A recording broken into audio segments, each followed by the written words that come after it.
Video করছি।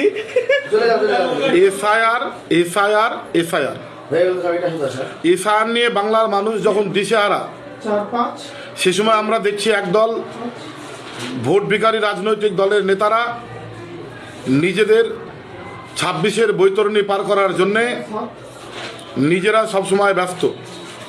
কখনো একটাবার ভেবে দেখলো না যে মানুষগুলো কাগজ নিয়ে ছোটাছুটি করছে, যে মানুষগুলোর ঘুম নেই, যে মানুষগুলো না খেয়ে না দেয়, সমস্ত কাজ বন্ধ রেখে কাগজ নিয়ে এদিক ওদিকে ছোটাছুটি করছে। কালকে আগামীকালকে সূত্রের খবর, আগামীকালকে ফাইনালি তালিকা প্রকাশ হবে।